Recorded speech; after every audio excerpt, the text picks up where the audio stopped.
Hey, it's AP, and today we're finishing my DeAgostini / Model Space / FanHome Millennium Falcon. Check it out.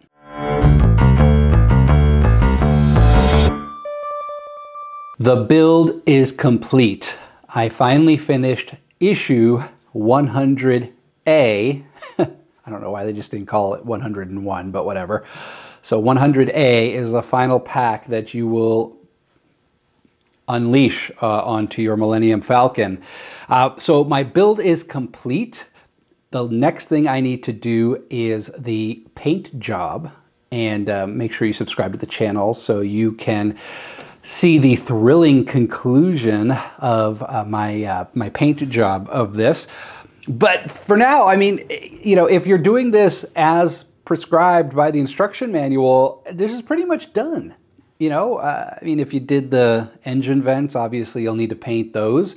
But yeah, this is complete. This is what you will have once you finish, as instructed, the DeAgostini / FanHome / Model Space, whoever owns it now, Millennium Falcon. And it looks beautiful. It is huge. This thing is 32 inches long by about 24 inches wide. This has to weigh 15 pounds, maybe. You want to be very careful with it. So some things to point out before we go into the deep dive of all the different issues between 96 and 100A, right? I did not install the landing gear, as you can see, because I'm going to mount it. And what is nice is that the folks at DeAgostini gave us a TV mount. So I'll probably, I don't know how I'm going to mount it, but it will be mounted onto that TV mount. It has screws on the bottom to accommodate bolts. The bolts, I don't know if you can see that from here, of the mount, which is just ingenious. I'll probably never open this thing up, but to see the cool interiors that they designed for us, which could have saved me probably 20 packets, 20 issues at the least. What else is there to point out? Not a whole lot. I'm just happy that this journey is this close to being complete. Like I said, all that's left is to paint this bad boy, and that's going to be that's going to take a little while because I have to prime the whole thing, obviously, and then figure out what my paint scheme is. I'm not going to go hardcore Paragrafix on this. I'm going to use pretty much what DeAgostini had prescribed for this particular kit. But overall, I'm very happy with it. To be honest with you, I could mount it as is and be relatively happy with the end result, with the exception of obviously the vents that need to be painted. There is so much to love about this kit. The detail is spectacular. There are just so many little greeblies all over this kit that you literally spend the last 5 kits. I must have put on 150 different tiny little pieces just in the last 5 issues of this journey. And so just kind of staring at it and looking at all the little pieces on here is just, it's the attention to detail is just wonderful. Unfortunately, because it's mounted, I'm not going to be able to take advantage of all of the electronics. For example, the landing lights are only available if you have the landing gear in place. So I'm not going to be able to see those because I'm not going to be using the landing gear. Maybe I'll actually kit bash them into something really cool. If you'd be interested in seeing a kit bashed spaceship of my own design, let me know in the comments and I will use my spare Millennium Falcon parts to create that. That could be really fun. And there we have it. The last 3 years of my life dedicated to this kit have finally reached its penultimate episode because I do have to paint it. But yeah, I am so pleased with how this came out. If you have been following along this entire time, thank you so much. And please continue to let me know what your questions are. Shoot me an email. I learned a lot along the way, and hopefully I covered it within the videos. But if you do have additional questions, I get emails with relative frequency on the Millennium Falcon, so I try to respond to all of them. If you want to go deeper into issues 96 through 100A, well, continue watching and we will go through that long journey where you can just kind of put it on in the background and grab a bowl of cereal and watch all the model magic happening. And make sure you subscribe to the channel so you do not miss out on the thrilling conclusion where I actually paint this thing and mount it. Thank you so much for watching. Now enjoy the deep dive.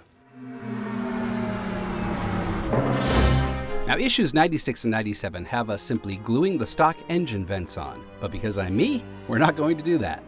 I picked up some photo-etched engine vents from Paragrafix a while back to up my game, and in hindsight, I wish I had waited for a 3D printed solution back then, which is now somewhat readily available from several sources. These are a pain to put together when you have giant hands and drink tons of coffee.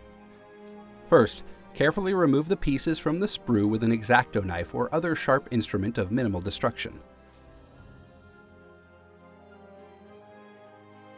Using the provided jig, carefully bend the louvers down with the X-Acto.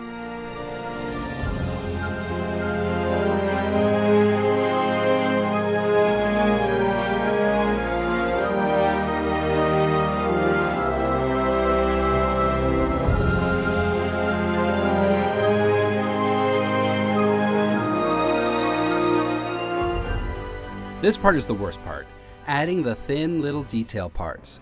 My CA glue wasn't bonding quickly to the metal, so there were moments where I had to sit and wait while carefully holding the piece in place with my tweezers.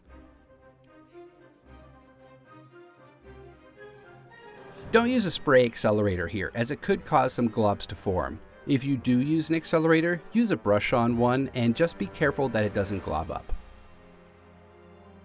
This is the most time-consuming part of the process.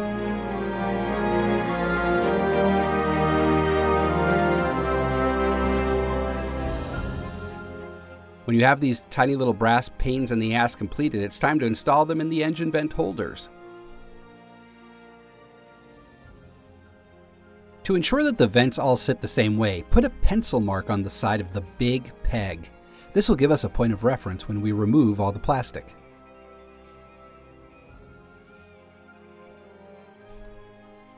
Break out your Dremel tool because we're going into surgery. Carefully remove the plastic vent from the stock piece, making sure you leave a little bit of the lip around the edge so your photo etchings have something to attach to.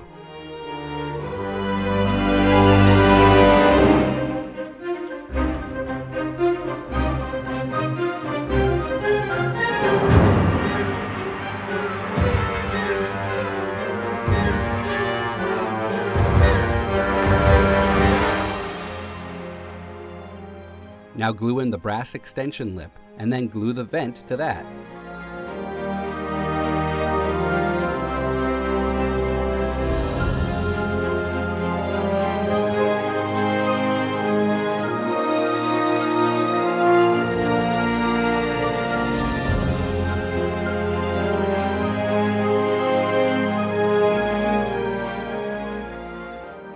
Make sure you use the mark on your vent holder as a guide to keep the louvers all facing the same way.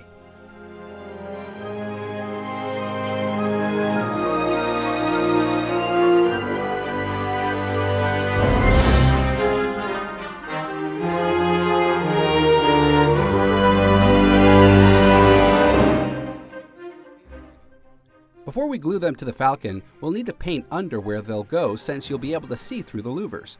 I just sprayed on some Vallejo black. Don't worry, the whole ship is getting a repaint anyway. Okay, now we can officially move on with issue 96. I'm not going to glue the vents on just yet to give me some wiggle room. You're going to find that these last 5 issues are mostly adding greeblies to the ship.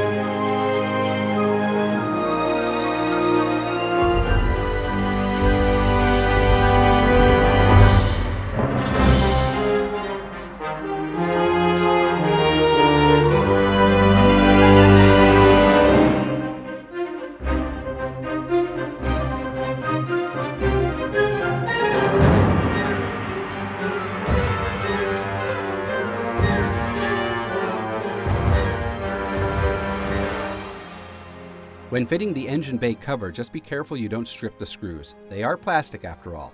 I may upgrade these to metal screws down the line.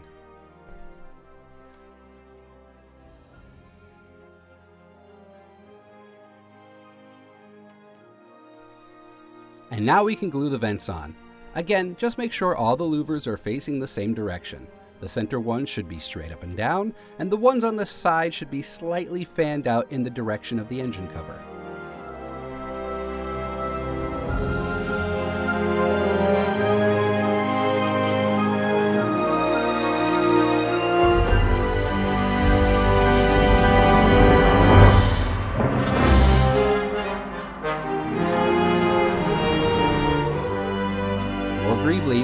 In fact, so many, I'm not going to bore you with gluing all 52 pieces on, so we'll just go into the show-off portion. Ooh, ah.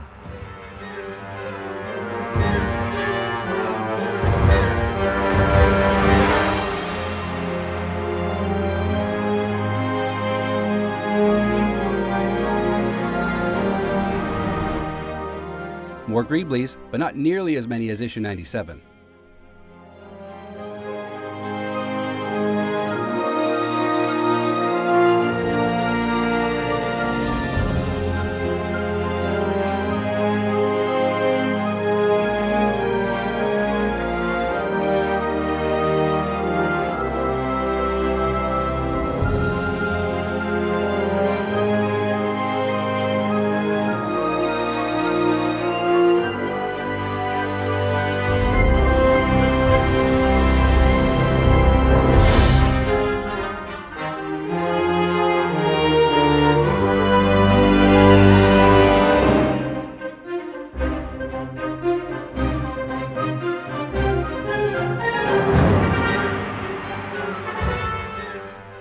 Also in this issue, you'll get a chance to start making the landing gear. I'm actually going to mount the Falcon in flight mode, so no need for these. And now I have some pieces for a future kit bash.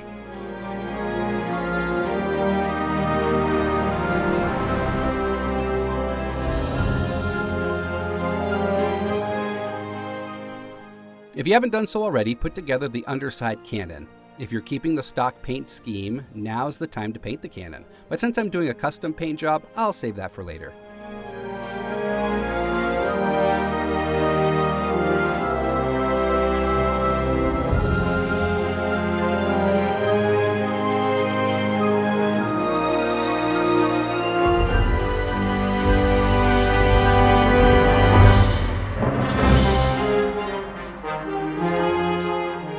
Yep, more greeblies.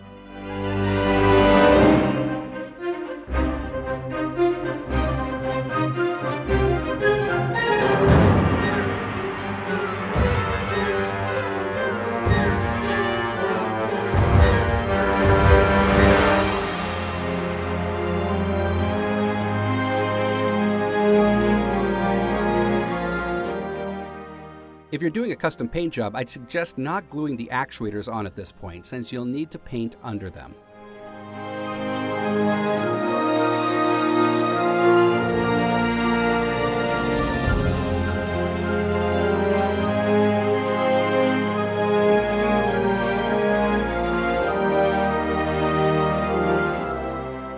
One thing to note on the shield projectors, the port side of the ship's shield projector has 2 holes in it. Nothing goes here. It's actually like that on the original filming model. Big shout out to Commandi Kirby in the Build the Millennium Falcon by FanHome group on Facebook for sharing the reference photo from the original model that shows that.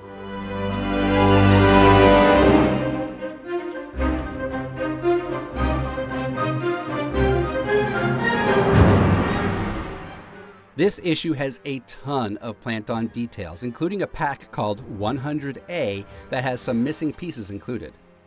The instructions on that aren't very clear, so I kind of just eyeballed it.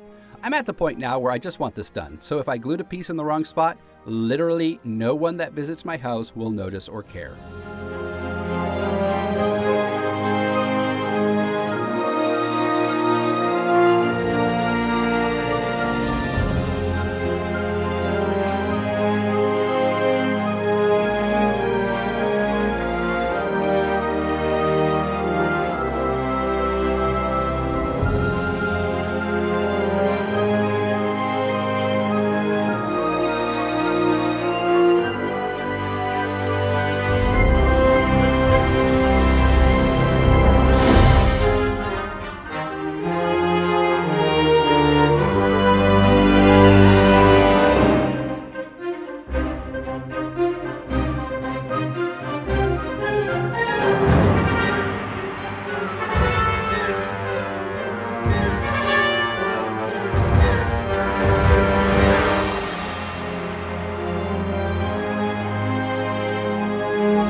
going to jump to 100A before firing this up.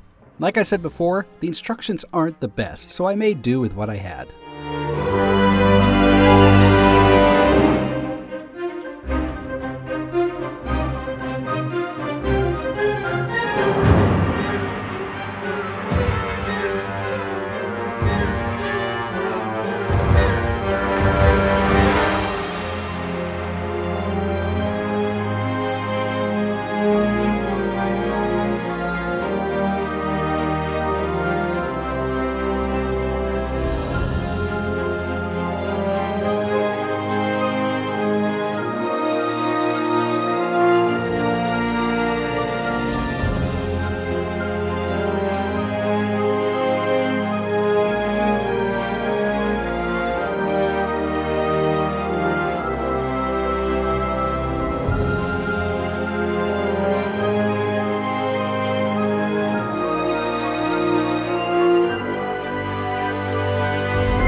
Part G goes where I put it, and Part H is really just a replacement for what was supplied in issue 94.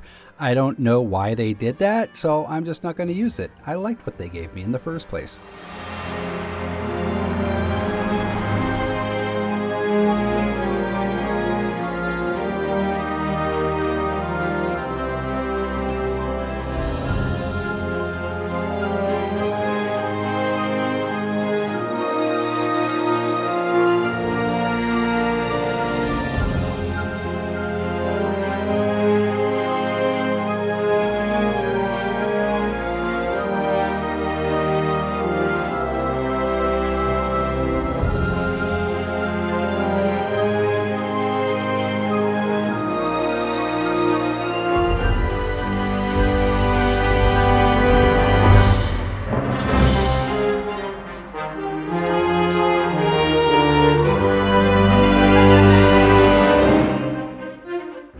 Alright, the moment we've been waiting for, firing it up with the remote control.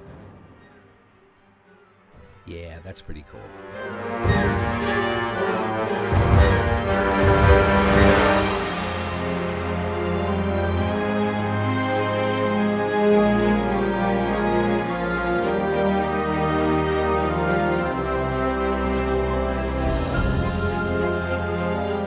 Make sure you subscribe to the channel to catch the thrilling conclusion where I do my custom paint job. Thanks so much for watching. Hey honey, we can put this in the bedroom, right? Sure, baby. Whatever makes you happy.